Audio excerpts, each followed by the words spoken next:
السلام عليكم ورحمة الله، أهلا وسهلا بكل متابعي القناة. حلقة جديدة عن أخبار الرياضة المصرية والعالمية. راحة سلبية لجميع لاعبي النادي الأهلي حتى يوم الاثنين المقبل لعدم ارتباط الفريق بأي مباريات خلال هذه الفترة. وعد من الجهاز الفني للنادي الأهلي لعلي لطفي ومصطفى شوبير بالمشاركة خلال مباريات كأس مصر وكأس الرابطة للأندية المحترفة. المحكمة الاقتصادية تعلق دعوى تعدي الزمالك على العلامة التجارية للنادي الأهلي لمدة شهر، والمعروفة إعلاميا بيافطة القرن. غضب كبير من النادي الأهلي وجماهيره من مدحت شلبي بعد تناول خبر عدم انضمام ياسر إبراهيم إلى المنتخب بعدم مهنية واستغلال ذلك للهجوم على النادي الأهلي بشكل غير مبرر.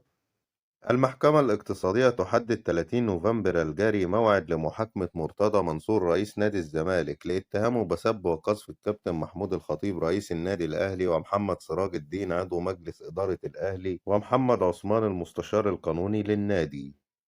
حسام حسن يقرر الخروج من الأهلي على سبيل الإعارة في حالة تعاقد النادي مع مهاجم أجنبي خلال فترة الانتقالات الشتوية. محمد سراج الدين عضو مجلس إدارة النادي الأهلي يواصل التصدي لمرتضى منصور رئيس الزمالك على صفحته الشخصية في ظل دعم ومساندة كبيرة من جماهير النادي الأهلي. عدل القاع يتقدم بشكوى إلى النائب العام بسبب الحسابات المزيفة التي تحمل اسمه والتي تنشر أخبار كاذبة على لسانه.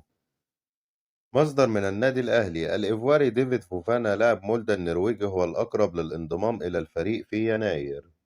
أحمد شوبير: حسين الشحات وياسر إبراهيم ومحمد هاني ورامي ربيعة عقودهم تنتهي مع الأهلي بنهاية الموسم الجاري، ويحق لهم التوقيع لأي نادي في يناير المقبل. إدارة الأهلي لم تحسم مصير الرباعي وتنتظر قرار السويسري مارسيل كولر.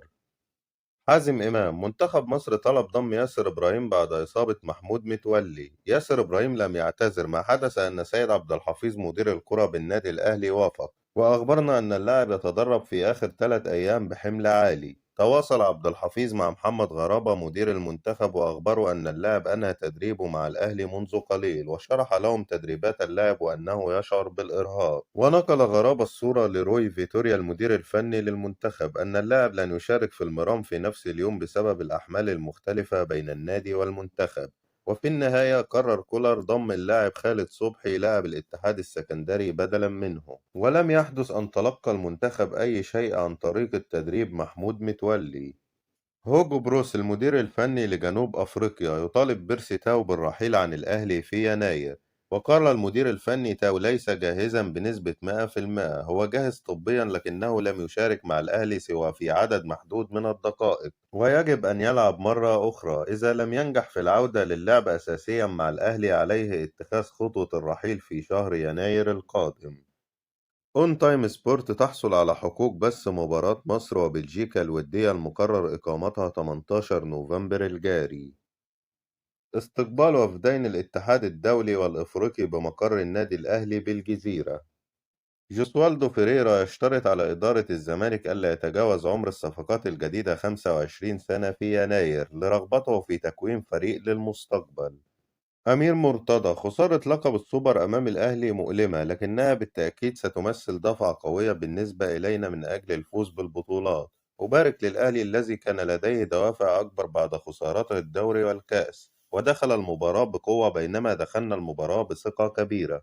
وإمام عاشور لاعب جيد للغاية ويحب نادي الزمالك، ولكنه يفتقر لقدر المسؤولية الذي يناسب حجم نجوميته ومكانته مع الفريق. نحاول أن نوضح لإمام عاشور قيمته مع النادي، وهو يستجيب لنا ويعترف أيضا بأخطائه ويفعل الكثير من الأمور الإيجابية. في وقت من الأوقات إحساس إمام عاشور بالمسؤولية قل بعض الشيء، ولكن لا يرتقي الأمر لأكثر من ذلك. صبحي عبد السلام على قناة الزمالك: عمرنا ما كسبنا الأهلي في أفريقيا، فأتمنى نقع مع الأهلي في نفس المجموعة في دوري أبطال أفريقيا علشان نخلص القديم والجديد.